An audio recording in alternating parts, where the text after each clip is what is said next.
বিজেপিক উৎখাত কৰাৰ যিটো যাত্ৰা বা যিটো ধুমুহা এইটো ইতিমধ্যে আৰম্ভ হৈছে।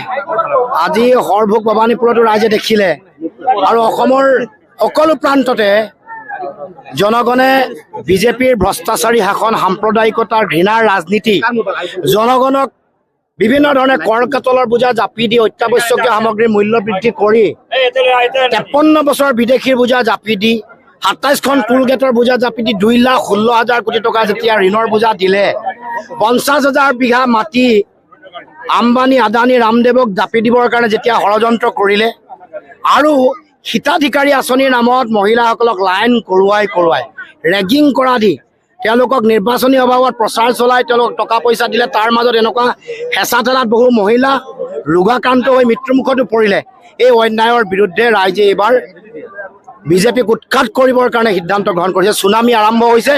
আজি ইয়াত যিটো পৰিৱেশ দেখিলে, ইয়াত ধুমুহা নহয়, লাহে লাহে চুনামিৰ ৰূপ ধাৰণ কৰিব আৰু এইবাৰ অসমত বিৰোধীৰ চৰকাৰ হ'ব, গৌৰৱ গগৈ মুখ্যমন্ত্ৰী হ'ব আৰু আমাক যি অন্যায় কৰি আহিছে, যি ৰাজনৈতিকভাৱে অন্যায় কৰিছে, 6 নম্বৰ দফা কাৰ্যকৰী নকৰিলে, NRC তেওঁলোকে উন্নীতকৰণ নকৰিলে, অসম চুক্তি তেওঁলোকে ৰূপায়ণ নকৰিলে, বান গৰাখহনীয়া সমস্যা সমাধান নকৰিলে, তাৰ লগে লগে বিভিন্ন ধৰণৰ সাংবিধানিক যিবোৰ অনুষ্ঠান আছে এইবোৰক বুঢ়া আঙুলি দেখুৱাই কাৰোবাক হত্যা কৰিছে, কাৰোবাৰ এক্সট্ৰা জুডিচিয়েল কিলিং কৰি দিয়া হৈছে।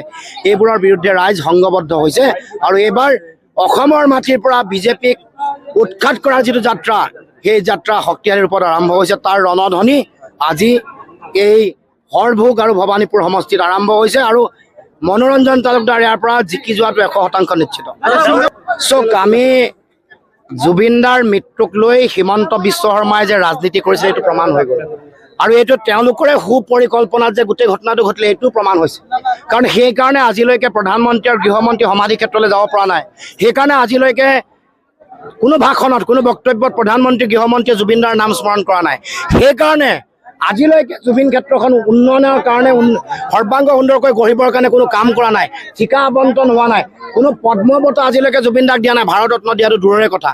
এই কথাই প্ৰমাণ কৰে যে জুবিনদাৰ এই যিটো মৃত্যু, এইটো বিজেপিৰ তেওঁলোকৰ আদৰ্শ আৰু চিন্তাৰ পৰিপন্থী কাম কৰাৰ কাৰণে, বিজেপিৰ কাম কাজবোৰক প্ৰত্যাহ্বান জুবিনদাই জনোৱাৰ কাৰণে সুপৰিকল্পিতভাৱে তেখেতক হত্যা কৰা হৈছে। সংবাদ গোষ্ঠীৰ ওপৰত আক্ৰমণ আৰু দ্বিতীয়তে এটা কথা ক'ব খুজিছোঁ, ভয় ভাবুকি দিয়া যিটো কাম হিমন্ত বিশ্ব শৰ্মাই ব্লেকমেইলিং কৰা কামটো এতিয়া সংবাদ গোষ্ঠীসমূহৰ ওপৰতো কৰিছে।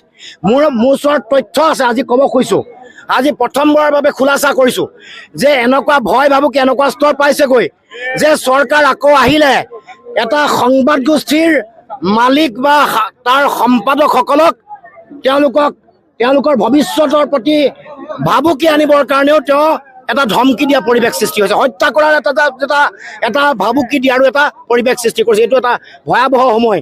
সংবাদ গোষ্ঠীৰ মালিক পক্ষ, সংবাদ গোষ্ঠীৰ সম্পাদকক হত্যাৰ ভাবুকি, হত্যা পৰ্যায়ৰ ভাবুকি অসমৰ মুখ্যমন্ত্ৰীয়ে হিমন্ত বিশ্ব শৰ্মাই দিব পাৰে, তাৰ আমাৰ ওচৰত তথ্য আছে। পৰৱৰ্তী দিনৰ সময়ত এইবোৰ কথা খোলাচা কৰিম। বিৰোধীয়ে চৰকাৰ কৰিব, চৰকাৰ এইটো জনগণে নিৰ্ণয় কৰিব, কিন্তু চৰকাৰ এবাৰ বিৰোধীৰ হ'ব নিশ্চিত।